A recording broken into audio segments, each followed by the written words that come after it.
Olá! Eu quero dividir com vocês hoje 2 relatos de 2 amigos meus. Primeiro, eu vou começar com a história do meu amigo, o Zé.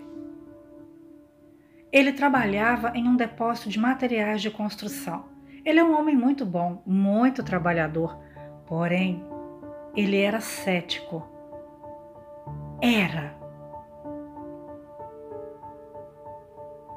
Há mais ou menos uns 3 anos atrás, aconteceu um fato com ele que mudaria toda a sua vida, principalmente o seu modo de pensar.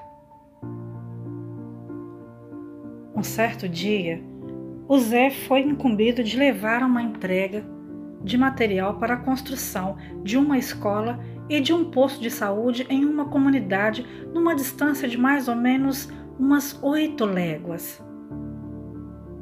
Ele foi, e quando retornou já era tarde, bem tarde da noite.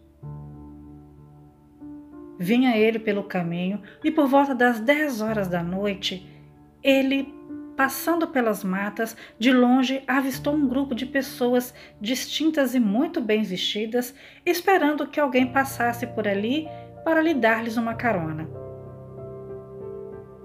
O Zé parou o trator e eles o pediram que os levasse até a cidade, e ele disse que, sim, se coubessem todos, poderiam subir. Durante o trajeto, ele observou que aquelas pessoas pareciam crentes. Eram homens muito bem vestidos de terno e gravata e mulheres também muito bem trajadas. Eles vinham conversando entre si e cantando alguns hinos. Quando já estavam quase chegando na cidade, houve um silêncio e o Zé olhou para trás procurando por aquelas pessoas, mas elas já não estavam mais ali. Não havia mais ninguém além dele naquele trator. Ele ficou todo arrepiado e parou o trator ali mesmo. Ele tremia muito e suava frio. Dizia que não era de medo, não, mas como explicar o desaparecimento daquelas pessoas que estavam ali? Ninguém acreditaria nele. Bêbado? Não. O Zé não faz uso de bebidas alcoólicas.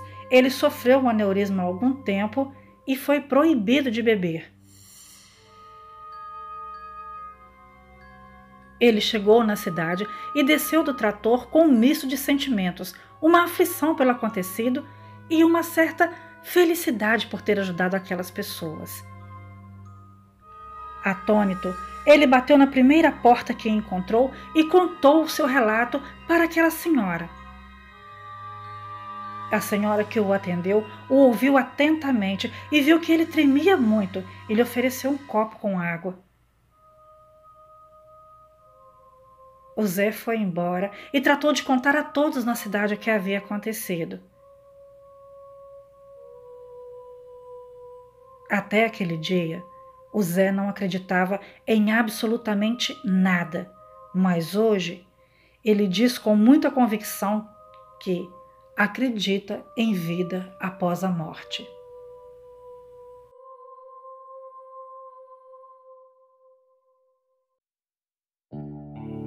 Agora, eu quero contar para vocês o relato da minha amiga Marisa. Marisa era gari, porém, ela tinha muita vergonha de sua profissão. Ela trabalhava cuidando de uma praça, varrendo a praça, e ela tinha vergonha, tinha muito medo de que algum amigo passasse e a visse ali cuidando de seus afazeres. Então, ela levantava muito cedo para ir varrer a praça. Normalmente, ela saía de casa por volta das 3 da manhã e ia cuidar do jardim.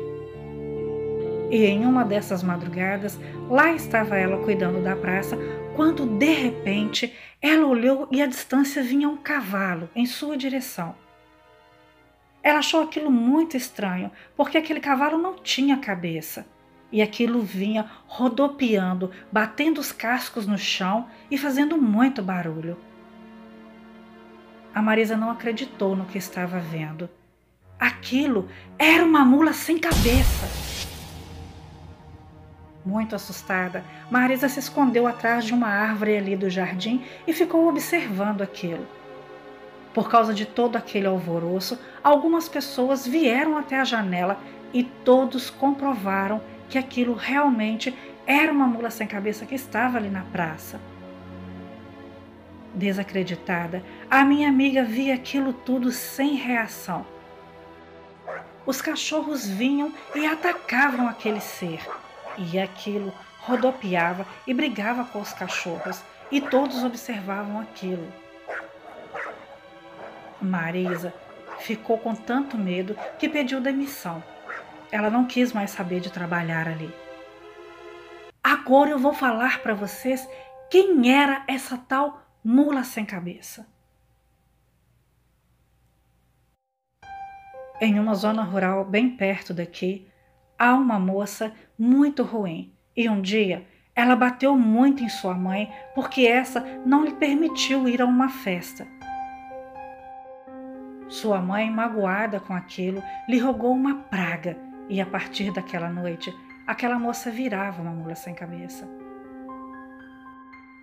Na madrugada em que Marisa a encontrou em seu caminho, ela passou por várias veredas aqui da zona rural e todos puderam ver aquilo correndo e galopando em meio ao matagal. Na manhã seguinte, aquela moça amanheceu toda machucada, o seu rosto muito cortado, o seu corpo todo estava todo lenhado e todos diziam que era por ela ter passado correndo entre os matos. Ela ficou com tanta vergonha que ela se mudou daqui da cidade. Hoje, ela mora em São Paulo. A mãe dela ainda reside aqui, mas ela não quis ficar de tanta vergonha que sentiu. Todos na cidade sabiam que era ela e o fato foi muito comentado na época. Boa noite.